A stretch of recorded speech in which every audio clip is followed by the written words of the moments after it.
Shalom saudaraku kasih dalam Tuhan, kasih karunia dan damai sejahtera dari Allah Bapa dan Kristus Yesus menyertai kamu. Bacaan Alkitab kita diambil dari Yosua 2 ayat 1 sampai 24.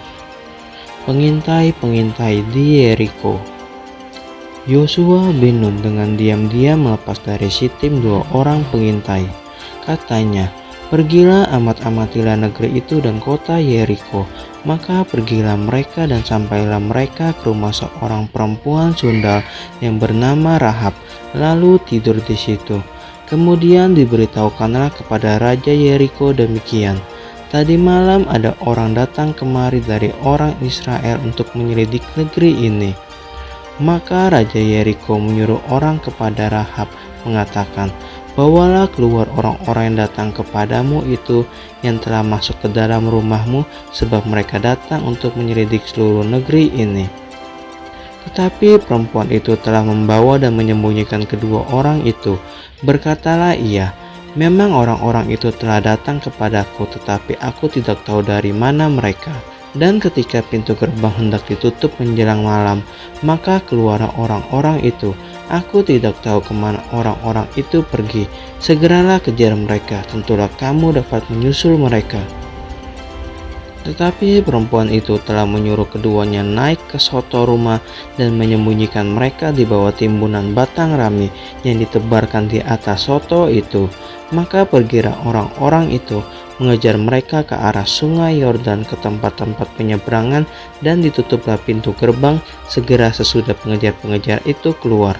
Tetapi sebelum kedua orang itu tidur, naiklah perempuan itu mendapatkan mereka di atas soto dan berkata kepada orang-orang itu, "Aku tahu bahwa Tuhan telah memberikan negeri ini kepada kamu, dan bahwa kengerian terhadap kamu telah menghinggapi kami, dan segala penduduk negeri ini gemetar menghadapi kamu.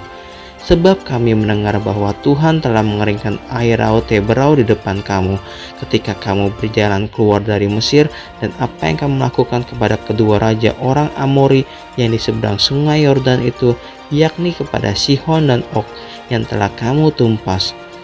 Ketika kami mendengar itu, tawarlah hati kami dan jatuhlah semangat setiap orang menghadapi kamu, sebab Tuhan Allahmu, Ialah Allah di langit di atas dan di bumi di bawah. Maka sekarang bersumpahlah kiranya demi Tuhan, bahwa karena aku telah berlaku ramah terhadapmu, kamu juga akan berlaku ramah terhadap kaum keluargaku. Dan berikanlah kepadaku suatu tanda yang dapat dipercaya, bahwa kamu akan membiarkan hidup ayah dan ibuku, saudara-saudaraku yang laki-laki dan yang perempuan, dan semua orang-orang mereka, dan bahwa kamu akan menyelamatkan nyawa kami dari maut." Lalu jawab kedua orang itu kepadanya, "Nyawa kamilah jaminan bagi kamu, asal jangan kau kabarkan perkara kami ini. Apabila Tuhan nanti memberikan negeri ini kepada kami, maka kami akan menunjukkan terima kasih dan setia kami kepadamu."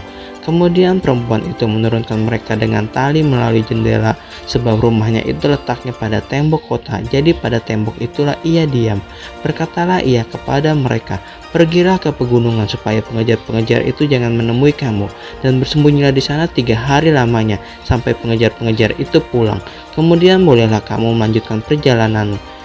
Kedua orang itu berkata kepadanya, "Kami akan bebas dari sumpah kami ini kepadamu yang telah kau suruh kami ikrarkan. Sesungguhnya apabila kami memasuki negeri ini, haruslah tali dari benang kirmiji ini kau ikatkan pada jendela tempat engkau menurunkan kami dan ayahmu serta ibumu, saudara-saudaramu serta seluruh kaum keluargamu kau kumpulkan di rumahmu. Setiap orang yang keluar nanti dari pintu rumahmu harus sendiri menanggung akibatnya. Kalau darahnya tertumpah dan kami tidak bersalah, tetapi siapapun juga yang ada di dalam rumahmu, jika ada orang yang menciderainya, kamilah menanggung akibat pertumpahan darahnya. Tetapi jika engkau mengabarkan perkara kami ini, maka bebaslah kami dari sumpah kepadamu itu, yang telah kau suruh kami ikrarkan." Perempuan itu pun berkata, "Seperti yang telah kamu katakan, demikianlah akan terjadi." Sesudah itu dilepaskannya orang-orang itu pergi, maka berangkatlah mereka. Kemudian perempuan itu mengikatkan tali kirmiji itu pada jendela. Mereka pun pergilah dan tiba di pegunungan. Mereka tinggal di sana 3 hari lamanya, sampai pengejar-pengejar itu pulang. Pengejar-pengejar itu telah mencari di mana-mana sepanjang jalan tanpa menemukan mereka. Maka pulanglah kedua orang itu. Mereka turun dari pegunungan lalu menyeberang dan sampai kepada Yosua bin Nun. Kemudian mereka ceritakan segala pengalaman mereka. Kata mereka kepada Yosua, Tuhan telah menyerahkan seluruh negeri ini ke dalam tangan kita. Bahkan seluruh penduduk negeri itu gemetar menghadapi kita.